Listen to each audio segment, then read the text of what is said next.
I think a key thing is that lots of people go, oh well, if you're a South Asian footballer and you're really good, then like you'll get noticed and the cream will rise to the top.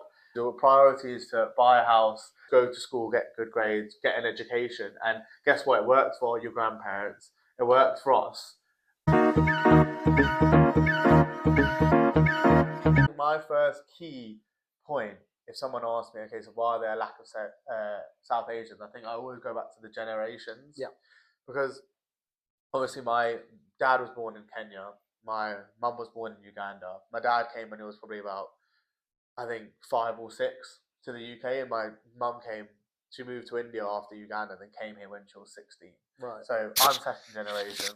You're first generation. I moved here with my family when I was 6. Exactly. So I came into football a bit later than you, which I think we touched on in the very first one. Yeah. But it's important because I think so most of the people have come in the 50s, 60s, and 70s. Yeah. So now we're seeing increase in number due to obviously families now being established here. Yeah. So obviously that means they have more of a license to follow their dreams and more of a freedom to pursue what they want. Yeah. But if we actually take it back to, okay, so why are the numbers so low? It's because when South Asian families, and this happened maybe with like African families and Caribbean families, when they first get to the country, they want to set up a family base, they want to establish themselves. So therefore for that they need secure jobs, they need a good education, and they want that for their kids. Your priority isn't to become a footballer, to follow your dreams. Your priority is to buy a house, have the money to do that, have the money to then give your kids a good opportunity, a good education to go to university, to then make sure you've got a family base. So I think the key is that when my grandparents were obviously telling my parents that they've worked so hard, they were qualified in Kenya and Uganda, came here. My granddad was a bus conductor. My daddy worked at Heathrow. They are then obviously have done well, established themselves, and they're passing that on to my parents. Yeah. So I think a key thing is that lots of people go, oh well, if you're a South Asian footballer and you're really good, then like you'll get noticed and the cream will rise to the top.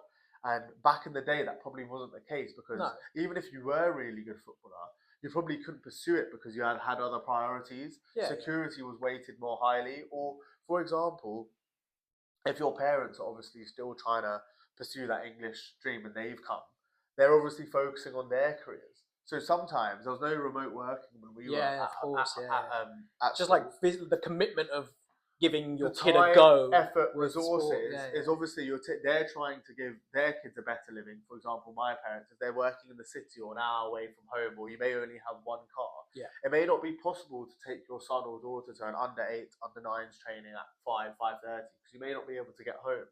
You may have 3 or 4 siblings. Therefore, if one of them only likes football, you may naturally just go to whatever's more convenient, a karate class or another extracurricular, right? So I think there's a lot of things that factor into it. But I think now we're entering a third generation, and as we said, 134 players in the AIM scheme.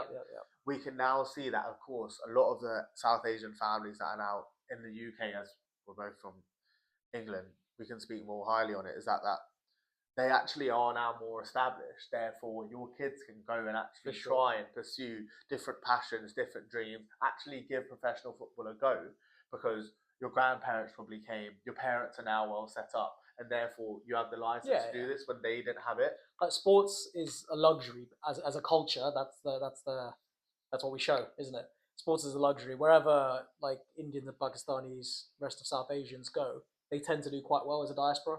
So maybe we're in the 50s, 60s, whatever, they were seen in one way, but now the stereotypes are that if you're Indian, you're a doctor. If you're Indian, you're a lawyer. If you're Indian, you're whatever, profession that they prioritize.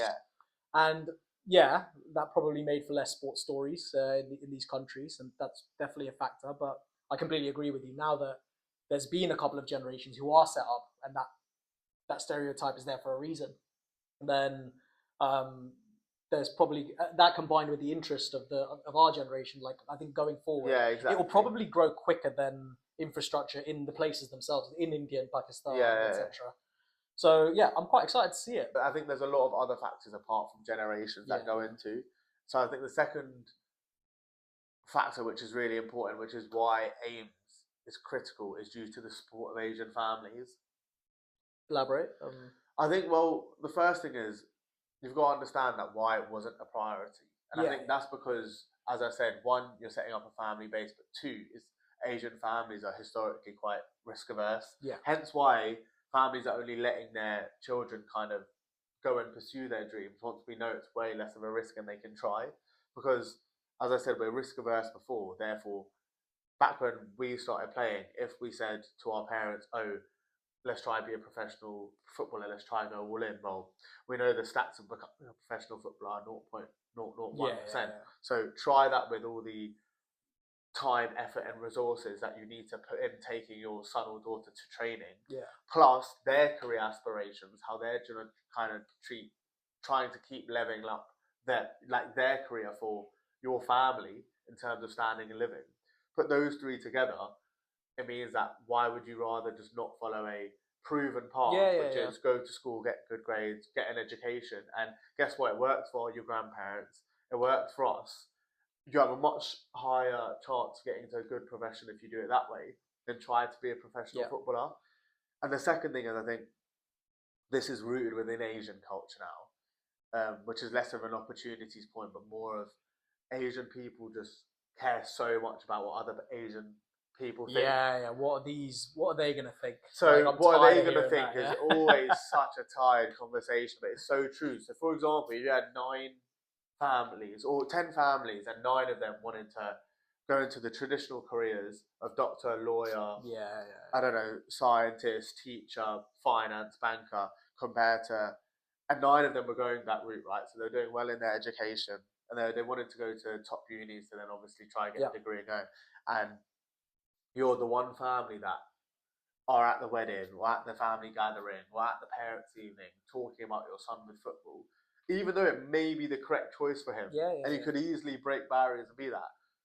Parents would just go, "Oh well, everyone else is kind of doing that. Maybe that is right." And then that could also be to their lack of knowledge as well, because they don't know. So I think the key thing is obviously and like fear there. So like imagine in that you're the 10th family there, and you put everything into football, didn't make it, and now all of them lot are doing really well, and you're the one that tried. But that's the risk you've got to take, absolutely. Right? So it's like, but I think that's probably a good time for what might turn into a bit of a theme, the episode PSA. I reckon the way to go forward about this, I just had this thought while you were saying it, is I think in the UK, for a lot of these families that sort of just push when it comes to like education and these careers, one thing that they probably miss is the kind of people that you meet in those careers from different backgrounds are often like well-rounded in terms of extracurricular activities. So even if you want your kids to make it in that, the extracurricular activities are really important in all Western countries to be able to have certain conversations with people. Like where I work at the minute, there's such a big sporting and fitness culture there that like the fact that I've played sport probably helped me with so many things, developing relationships with people, which is the game really in any professional sense. So the PSA in this, I guess, would be you want your children to have a more well-rounded upbringing anyway. So if you're going to do it, sport is a great one to do that, especially in the UK. Like there's such a big sporting culture here. Whatever sport they're good at, whatever sport you see that they excel in from a young age, whether it's they've got good hand-eye coordination as a baby or foot-eye coordination, whatever it is, like go for it. And more often than not, you'll see that football is an interest that people want to take because of the culture here and just how widespread it is. Yeah, well, even when you're just growing up in schools, right? So you're always going to play in the playground in primary school, and then hopefully, obviously, if you're interested and you want to play for Sunday league, but football basically is always going to be around you, whether you're watching at home, you're walking and you see it playing like the park or the playground.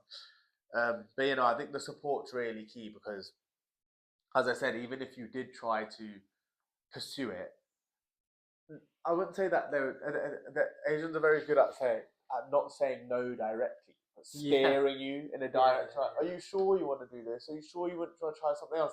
That gentle steer away. That, for example, you have to have so much self-belief that that's another barrier to overcome. A seed of doubt, they're just helping basically and reinforcing that. So I think to make it to the top level, you're meant to not have any of that. The mentality is key, right? Maybe that's why there's a lot of people that, as of now, have become really good regulars in the Champions League, had decent careers in the Premier League, but none of our friends who know football are going to remember who Michael Chopra was. Yeah. Do you know what I mean? For example, no disrespect to him, he's broken down serious barriers, but the reason that player that's like, you know, inspired a generation by like being the best player for like a top 6 side or something hasn't come is because probably at that level it's the mentality that's the difference of that self-belief. Like that's what all the top professionals always speak about, right? I think it's a really interesting point that a lot of, well, I wouldn't say a lot of because I don't know the direct stats, but a decent amount of players that have come through, whether it's in academies or have actually broken through, are usually have South Asian heritage but are not fully South Asian. Right. And I feel that actually is due to the support point.